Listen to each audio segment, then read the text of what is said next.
And we are back with the GSMC Wrestling Laureate Podcast, brought to you by the GSMC Sports Network. I'm your boy E here, every Monday through Friday, 8 p.m. Pacific time, 11 p.m. Eastern time, talking all things professional wrestling. So just kind of reflecting on what we talked about. We had our WWE SmackDown preview. Make sure you check out that. We had our WWE NXT Heatwave predictions, also analysis. We just got done recently talking about how this Money in the Bank under the Paul Levesque era is definitely one of the most important pay-per-views probably this year. And I know a lot of people will be like, oh, what do you mean this year? Like, we have the Royal Rumble still. Like, what are you talking about, dude? Well, the Royal Rumble technically is in February, so it's not next year. So is WrestleMania. But for the rest, well, we do have SummerSlam. SummerSlam is good.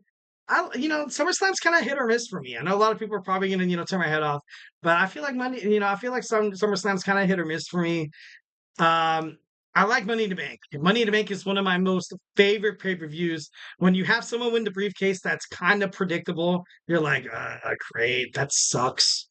Wow, like I couldn't, I could have had a full night's sleep. I could have, cooked dinner for my family. I could have hung out with my kids. I could have read them a bedtime story, but instead I sat my ass on the couch and I was like, dude, I want to watch this Money in the Bank ladder match. And then it ends the way you exactly knew it was going to end. And you're like, yeah, that's cool. Like, I feel like some kind of wrestling guru. I don't even know how cool that is. If you put that on your dating website on Match.com, maybe you might get a couple of hits. I'm just kidding. Don't do that. Uh, but I don't know. You kind of just want unpredictability. That's something that professional wrestling definitely makes their money off of. Definitely why they're so great. So without further ado, let's talk about WWE Money in the Bank. One of my favorite pay-per-views. Can't wait to watch it tomorrow. Can't wait, can't wait, can't wait. So yeah, let's do it. So we have our Money in the Bank preview in Scotiabank Arena in Toronto, Ontario, Canada. Two superstars will change the landscape of WWE. They will change storylines, rumors, already in the works within WWE Creative, but most importantly, two superstars will change their careers, their lives, their successes, their journey in WWE. This is really, really big. That's something, once again, I was talking about on the last segment. Make sure you check that out. These two superstars are going to be linked to the Paul Levesque era for forever within WWE history. They're going to be like, oh, when Paul Levesque took over, yeah, the Money in the Bank winners, did this and that, because you kind of have you need these two Money in the Bank winners to kind of be entertaining, yes, unpredictable, yes, unpredictable. They also need to have this kind of sort of, I don't want to say proxy, like, you know what I mean? Like, that just seems, just so cliche, but it needs to be unique. Historical, maybe. Needs to be historical. These superstars, obviously. But I don't know. Let's just get into the pay-per-view here. First, we're going to start off with, kind of some things that, I don't like that Money in the Bank is doing right now. Once again, you don't have a women's World Heavyweight Championship match. Liv Morgan defended it on WWE Raw. Why? I don't know. Just builds more criticism toward Liv Morgan. I don't see her as a champion. I honestly don't. I gave her a chance. I honestly, really honestly did, but Liv Morgan is just a bridge champion. She's also, well, in WWE, you call it a transitional champion. In the NFL, you call it a bridge quarterback. But it's not working. It's not working. But then again, you do have Logan Paul, the United States champion, not defending as well. So you have something that's really good, and then you have the champion holder that's really, really bad. So it's not something that WWE is kind of using to kind of, ultimately kind of, kind of play apples to oranges a little bit. And you're like, we're not going to have this title defend. But dude, like, I don't know, where is it? Bayley doesn't have a match either. Bayley doesn't have a match. Back in the day, back in WWE/WWF, the Attitude Era, the pay-per-views were straight up beefed up. They were on steroids. It was like Barry Bonds' skull. It was just ready to pop. Anything could happen at any time. And you had championships up the championships. You had, like I love about AEWs, you have, I don't know why WWE doesn't, I feel like that's why in professional wrestling, I feel like they have pay-per-views every month, is to kind of, give people the chance of of witnessing kind of like a title change. Obviously, title changes never really happened off pay-per-views. It was kind of like a big wrestling no-no, especially when I was growing up, watching on SmackDown and Raw, and they're like, "Oh, we have a rare title." It was rare. It was rare to have a title match, and every single time there was a title match, they're like, "Okay, great, someone's going to interfere. We already know this." And guess what? Somebody would interfere. Oh, we're not going to have anybody. We're not going to have any title changes unless it's under pay-per-view, unless we show it to people who are paying for it. And I feel like WWE's kind of doing a crappy job with that. But that's just honestly, that's just my opinion. That's just my opinion. I feel like WWE, there should be United States Championship title defense. Even Logan Paul over the Pat McAfee, I think it was Pat McAfee or his own podcast, Impulsive, kind of stressed about that. He was like, dude, like I'm your champion. I want to prove myself. And you have this YouTuber. I'm not, no offense. You have this YouTuber, this guy that a lot of people are like, dude, this guy's in the real deal. I think you don't have him defending his championship every month. Dude, what the hell's wrong with that? Well, why are we doing that? Why are we doing that? So once again, you don't have Liv Morgan defending her championship. You also don't have Bayley, no Logan Paul, no tag team title belts whatsoever, no World Women's Championship match, no WWE Championship match, no WWE World Title, World Tag Team Championship defenses, and I think it's wrong. I think it's wrong. I think it's it's time for WWE to kind of just get with the real world, man. What are you doing? Instead, the night before. Instead, the night before, you have DIY taking on the A-Town Down Under. Imagine if you see a face turn with Austin Theory becoming a babyface instead of the heel. It would just make such a mark if it was like, oh, I have Money in the Bank. You had Austin Theory. Austin Theory lost his chance to win in Money in the Bank. He was a title briefcase holder. He had a chance to be the WWE champion, the World Heavyweight Champion. He cashed in. He failed. Came back. Wants to cement his legacy, wants to be viewed differently. In terms of WWE, he turns on Grayson Waller, but that's not going to happen. We're not going to get a chance to witness that. We're not going to, even Austin Theory has something about media. Yes, it impacts the entertainment business that's ultimately promoting the content, but also the superstar itself. Like, if I was Austin Theory, I'd be like, damn, I would like my heel turn happen on a PLE. I would like that to happen, but it doesn't happen. It doesn't happen because WWE, I feel like they still can't get it right in terms of pushing matches on PLEs like Money in the Bank, Clash at the Castle. It's crazy, but obviously hit me up in the chat section if you have, obviously another opinion. Next we have Sami Zayn taking on Bron Breakker. This match, you kind of have this Sami Zayn getting into it once again. Sami Zayn, a Canadian native, going up against the quote unquote for Michael Cole and Pat McAfee, the badass of Monday Night Raw. He wants to be the badass of Monday Night Raw. Let me tell you something. If you ever deemed yourself a badass, guess what? You're not a badass.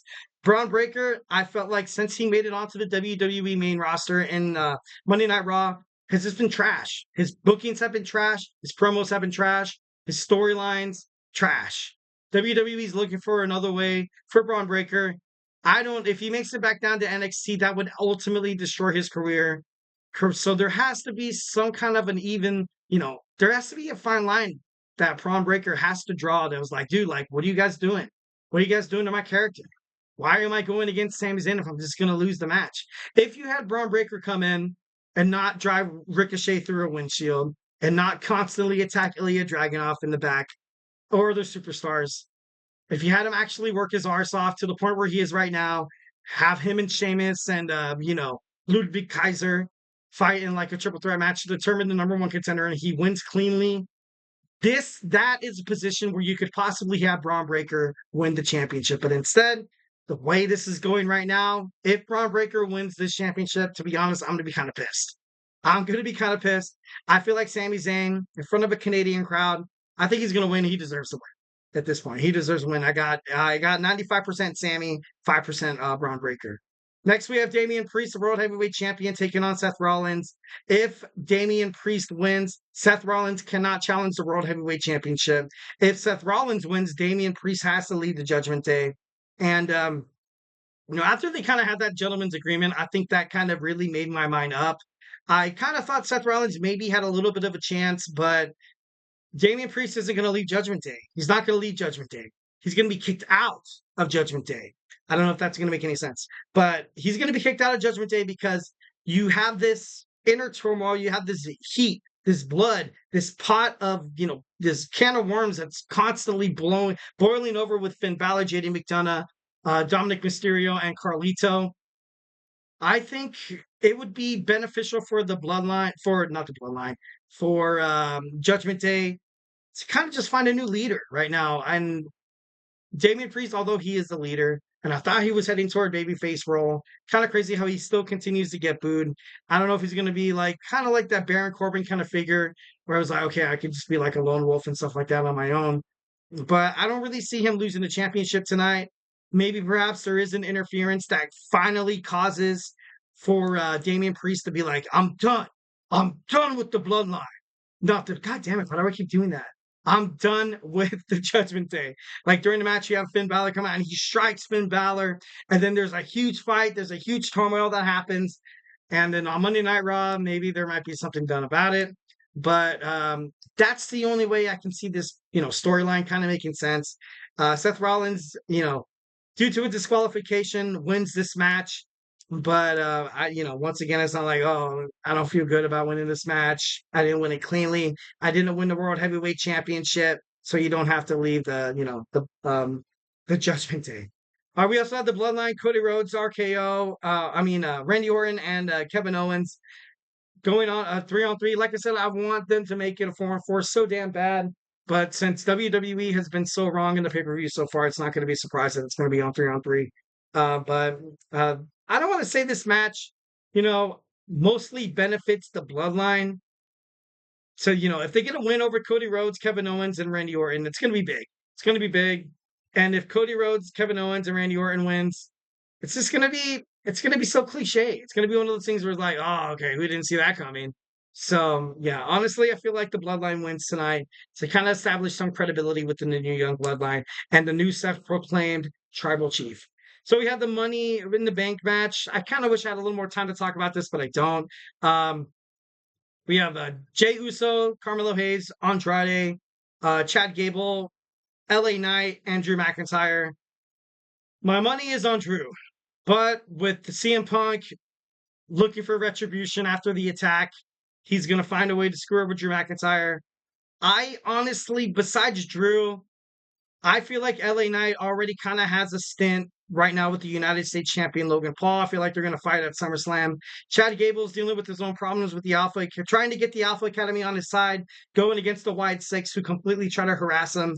Andrade, I love Andrade. I feel like this match was ultimately, he was kind of put in it to be like, oh, for the futures match, be like, oh, Andrade could still kick ass. Jey Uso and Carmelo Hayes, I feel like are 50-50. This briefcase could be amazing for both of these careers. Absolutely. Obviously, Jey Uso can get an opportunity faster than Carmelo Hayes. Carmelo Hayes has that, kind of has that chip on his shoulder. You had Damien Priest, who was a heel when you won the Money in the Bank. So it's no surprise to me. Maybe they give it to a babyface. Jey Uso wins. So right now I'm at 55 Jey Uso. 55% he's going to win. 45% Carmelo Hayes. And that slight, Drew McIntyre, it'd be poetic justice because Drew McIntyre lost both of his championships due to this briefcase.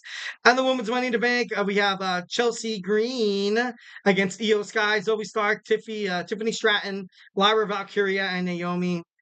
This match is probably, if I had to put my money on it, I don't think Io Sky's going to win. She was a back-to-back Money in the Bank. Maybe, perhaps she cashes in on Bayley. That'd be pretty interesting. I wanted Chelsea Green to win, and I thought Chelsea Green, the moment Chelsea Green qualified, I was like, oh shit, oh stuff.